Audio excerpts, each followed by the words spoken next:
A new year has dawned, and there are a lot of Linux distributions. But today I want to talk about 5 Linux distributions we might want to keep an eye on in 2025. No, I'm not going to do the annual projection that this is the year of the Linux desktop. I'm just not sure the world is ready for Linux. But I do want to talk about 5 distributions we can keep an eye on, some for positive and some for maybe not so positive reasons.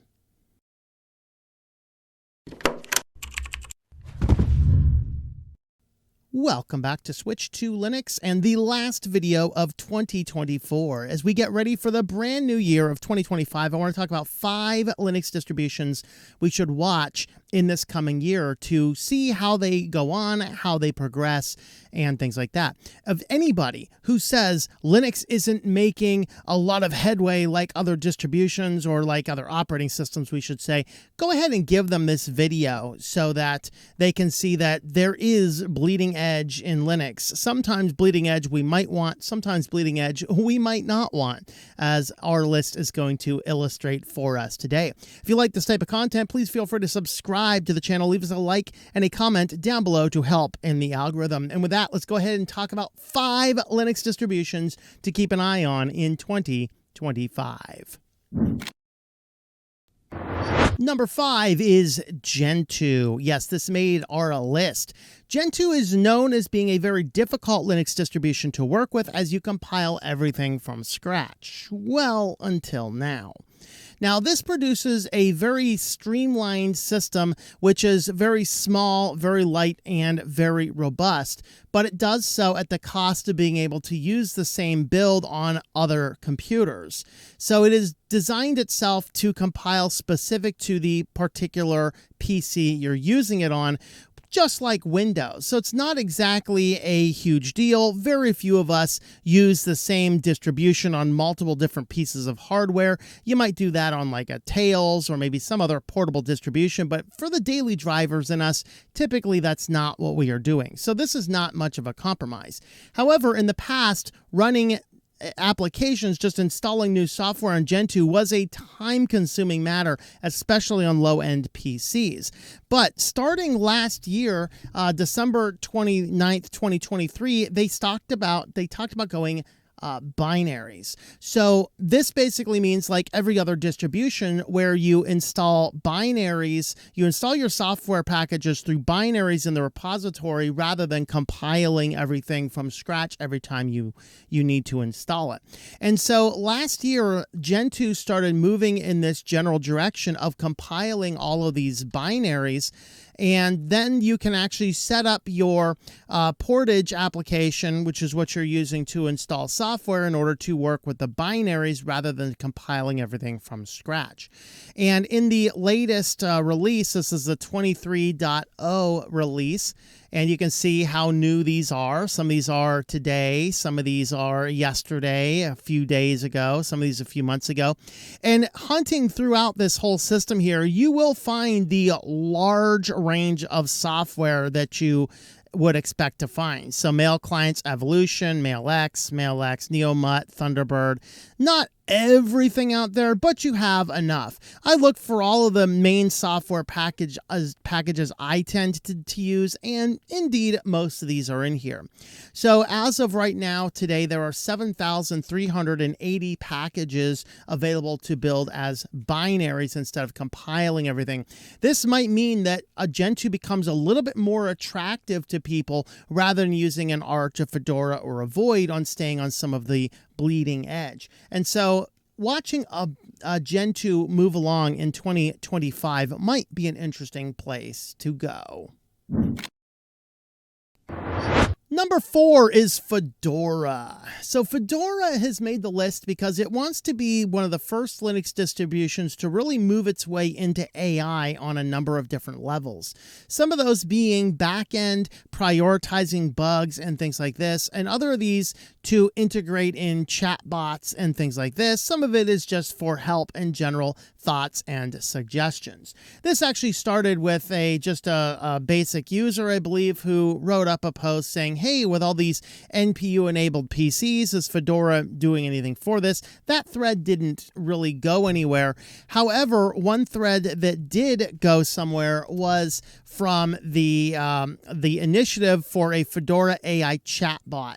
So this was specifically for a chat channel, and there were some questions. Was this Discord? Was this Matrix? What was the overall root of this particular guy? That was ultimately what a lot of the questions were about this. But the idea was to produce a chatbot that could answer a lot of your basic questions for it. Now, by and large, the community was not completely as endorsing of this as one might expect.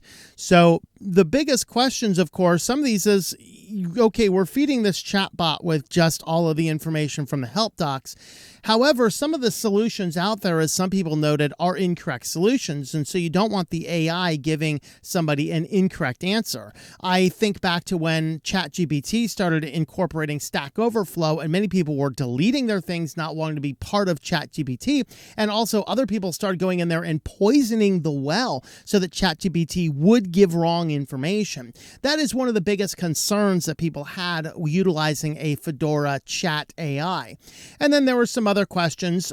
Justin Flory here had some excellent ideas here.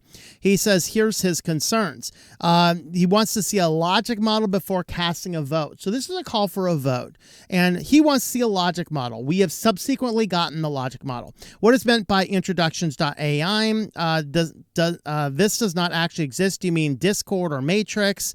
Do you mean Fedora joins the Matrix room or something like this? He says the proposal is not clear. Who are the community stakeholders? What quality controls are considered? This is really getting into the fact that some of the information is wrong.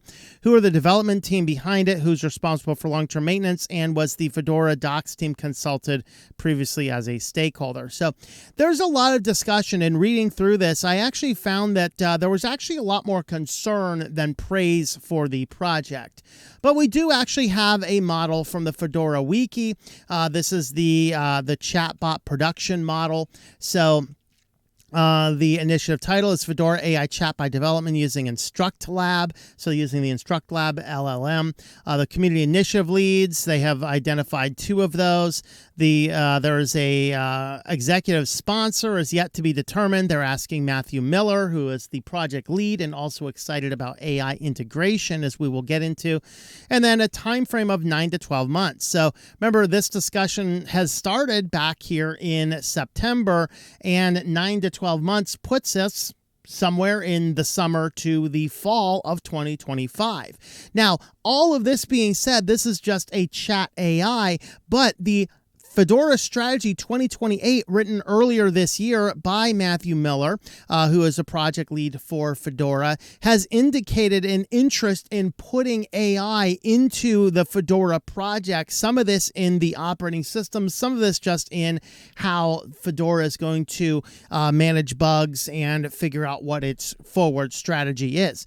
So I tend, though, to disagree with his general approach. If I can find the specific part up here, he's talking about AI and said, we've all heard a lot of the various large language model chatbots, even about the image and video creation. There's obviously a lot of hype around AI and inevitably over-the-top nonsense. We're not really just 5 years away from actual generalized artificial intelligence. This isn't the start of Skynet from the Terminator movies. Human creativity isn't being replaced, and I don't think all programmers will end up as prompt engineers. Of this paragraph, I do not think there has been a more nonsense, disproven paragraph than this. Not saying that this person is an idiot. I don't know anything about him, and he is a brilliant person for leading the whole Fedora project, which is a good project, but nearly everything in this is incorrect. Yes, we are less than 5 years away from generalized intelligence. This is what they're saying right now. Many models right now are suggesting we're only 18 months at most away from it. Number 2, yes, I did cover on the weekly news roundup that there are Skynet-like elements, whereas remember the core element of Skynet in the Terminator movies is people tried to pull the plug from it knowing that it became too powerful, and it retaliated in response. Yes, we have had AI systems systems that have retaliated against people trying to shut it down. Also, talk about human creativity isn't being replaced. This is the biggest issue on people on every sector, from the writing sector to the video game development sector to blogging to graphic arts to digital arts. Everywhere people are complaining that AI is taking over their jobs. And yes, many people have already lost their jobs to AI models. One of my projects, we let go of the people writing the blogs to work on those. I have no call in that particular thing. I'm just the guy that posts stuff. But the reality is, yes, people are losing their jobs over AI. Now, this is written in April of 2010. Obviously, some of this stuff, this was written before, good models. But in the last 8 months since that has been written, this whole paragraph is incorrect. And so to suggest that AI is going to solve a lot of our problems, at least back in the community post up here, somebody did say that AI is not going to solve all these problems. Yet he wants to push ahead and push AI into Fedora. Now, I'm not a huge fan of this approach, but at the same time, what we can say about this is that Fedora is a distribution to watch. Let's see how they implement AI, what they're going to do with it. Let's keep an eye on this, especially as Project 2028 is the idea here, and trying to incorporate AI into this. This means that we are going to start seeing these small steps beginning in the project as early as this year. Number 3 is Manjaro. We are keeping a close eye on this one to see, does it go down the Windows route and start doing mass data collection? We discussed the story on our Linux news back in November. There has not been any major announcement made one way or the other, but Manjaro stands at the brink of doing an opt-out, pre-installed full data collection of your system. And some people will have a problem with this. Other people say, well, it's not a big deal. It's not collecting any personal data. The problem is, what is the computer sitting right on my desktop to me is personal data. That is a computer that can be fingerprinted back to me. A person working in a high-risk sector, in expose journalism, or several other areas, especially in this increasingly politicized world.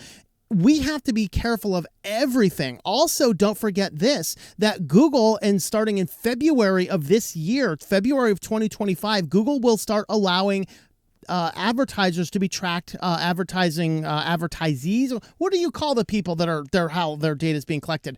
Fingerprinting is now in February, fingerprinting is allowed in the Google Analytics model. So a person running Google ads will be able to collect fingerprint data.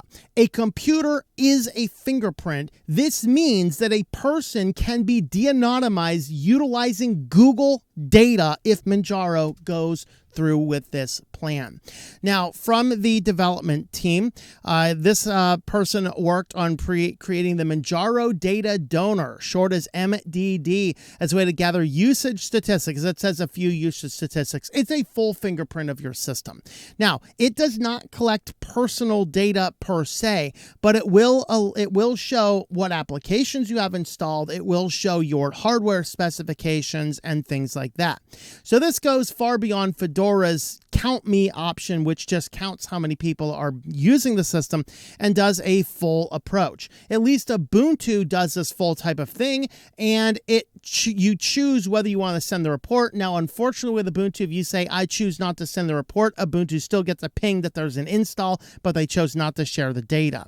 That in and of itself, even that I'm not a huge fan of. This one goes far further. This brings the simple data collection in Manjaro in line with what is collected in Windows 10 and Windows 11, the things that drove me away from those systems and into Linux. Now, unlike Windows 10 and 11, this data system can be turned off. But if you do not want to be have that data collected on the first install, you are going to have to download the Manjaro distribution, install it offline without an internet connection, remove the individual packages and the report it creates before you put the system on the internet.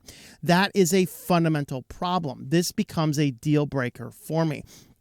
Now, a lot of people reading through this, I was saddened to see that most people think this is a good idea. Now, they do have a nice page which shows a lot of really cool statistics. I think it's this one here, but nope, not that one apparently. There is a page that shows you all of the usage statistics. You can see what it is. Now, right now, this is just in the development stage. It is not involved in the system. You can install it. You can do a dry run. The ultimate plan for it, I think I found our metrics page. Our ultimate plan for this is to collect the data by default on the install. And then if you want to opt out of it, you can opt out of the system by removing the package, and then it will not progressively continue to report. The way it currently runs, it will progressively continue to report. So this is actually the dashboard, which has been paused. I'm not sure if that's a sign they're not going to do this, a sign they are. Now, what does this mean as far as 2025? If they decide to go through this plan, I am removing Manjaro off of any possible lists of recommending it to people, because this is the exact type of data collection that pushed me into Linux to begin with. And I don't care if it's just system data. Remember, Google uses just your system data to identify you. It fingerprints you based on that data as of their new ad policy starting in February of 2025. So to say you can't be identified from this, I'm sorry, that is incorrect. Anybody with this data can now look at a Google profile and de-anonymize you. That's a fundamental issue.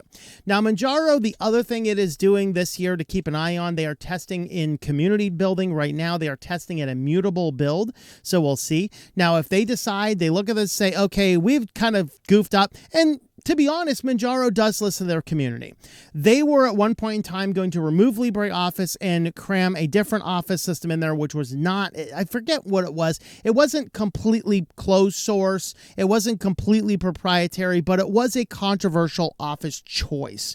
They chose, after listening to responses, they chose to do away with that. They got rid of that. Now on Manjaro, this is why on the Manjaro installer, you have the option to say, I want this Office suite, I want that Office suite, or I want no Office suite. So Manjaro does listen. If enough people say, don't do this as an opt-out, do this only as an opt-in, I'm okay with Manjaro doing this as an opt-in. I don't mind. If it is opt-out and doing a full fingerprint system, that is where I start to have fundamental problems with their system. And so we are going to keep an eye on Manjaro. If they go through with this, Manjaro is no longer on my recommended list. If they do not go through with it, then Manjaro, once again, can be recommended by me. Right now, I am keeping an eye on Manjaro. Number 2 is PopOS. Now we are going to have a brief discussion on the Wayland systems. So PopOS, after a little bit of frustration with some of the GNOME development team, has decided to create their own desktop environment. And earlier this year, in 2024, we received the alpha. We are now on alpha 4 of the Cosmic desktop environment, which is really designed as a system to sort of duplicate some of the elements in GNOME, however, fix a lot of the things that they didn't like about GNOME, including built-in tile managing options for people who want a tiled window manager instead of a full desktop environment experience. You have that as an option. This is one of the first, in fact, I think it is the first desktop environment we have based entirely on Rust. It is clean, fast, lightweight, and secure based on the new coding practices involved in Rust. Now, this also introduces a Wayland only desktop environment. To my knowledge, there isn't any X working. Somebody can correct me if I am wrong about that. But this is a Wayland only. Now, the Wayland area has been a place of controversy. I personally don't think Wayland is absolutely horrible. I have deep concerns about how much it is being forced and hoisted upon people, especially since Wayland does tend to cause some regression in some areas of Linux. Areas of Linux that just in the last 5 years, we made a lot of really good positive headway in. only now to be kicked back because of Wayland that's not properly working everywhere where we need it to be working. In my area, I'm thinking specifically screen recorders that I rely on that are lightweight and robust don't work anymore. A lot of this has to do with, yes, Wayland does bring with it a better security model. However, it takes away a lot of the interoperability that we oftentimes need our systems to have.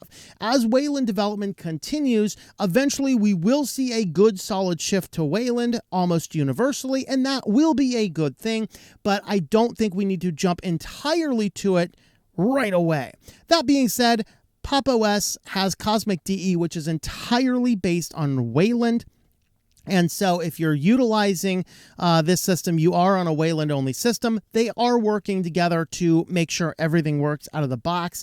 And so hopefully all these bugs are worked out. I have not tested if all of the software I need or want to use works well on it. I just haven't gotten a chance to look at that yet.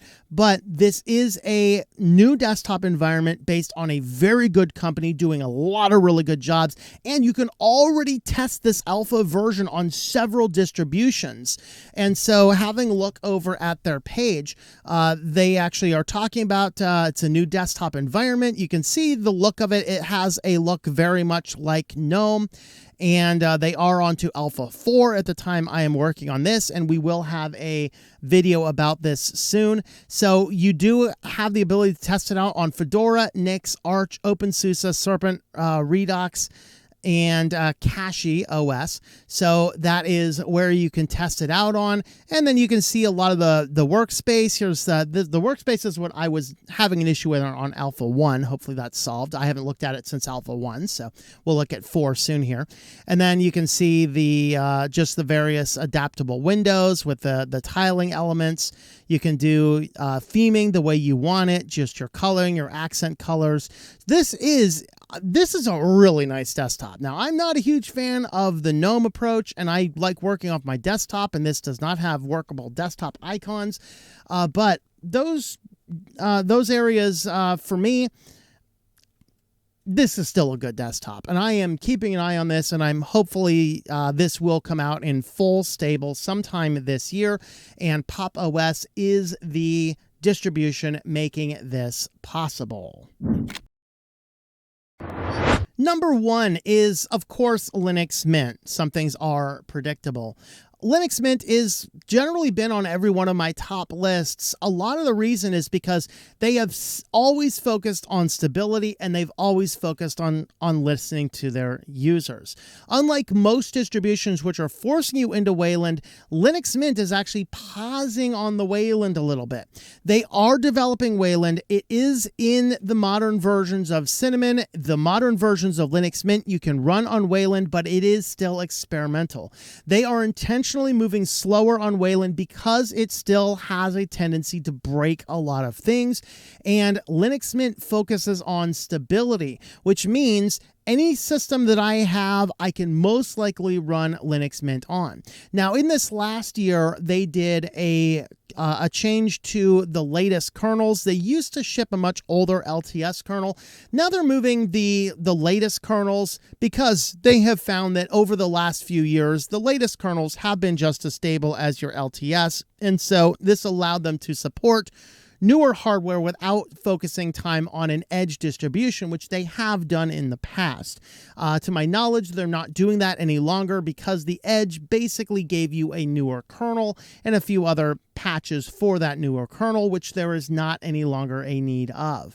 Now, the major changes that we're seeing, the next version of Linux Mint is right around the corner. I have not seen any evidence of it being released yet at the time I'm recording this, but we will expect this probably in the next week or two. And this brings with it, the first is the visual improvements in Cinnamon, bringing the Cinnamon desktop default theme on, installing it on like a Debian or an Arch, anywhere that you're installing it default without Linux Mint is going to look a whole lot better and a whole lot more modern. We have our modern confirmation boxes and everything looks good out of the box, from workspace switchers, volume switchers. Everything does have a much more modern view.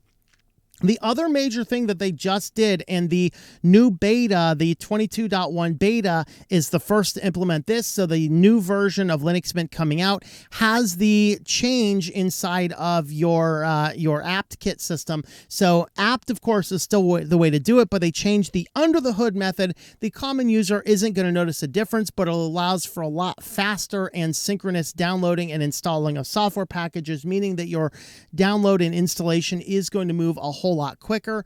And they did this by removing some of the old legacy means of adjusting your code, making things a little bit quicker. What's not in this particular blog post here that Linux Mint has also done in this last year, which is, I think, is still in testing, but probably will be moving forward as the default soon, is the Fastly repository. This is a cloud-based, like a cloud distribution-based, a CDN-based repository. So generally, right now, what you do is you install Linux Mint, and typically the first time you run the software manager, or the update manager, I should say, it's going to say, would you like to switch to local mirrors? And depending on where you are, you'd want to click on the ranking button, and then you can sort out your mirrors and find a better mirror.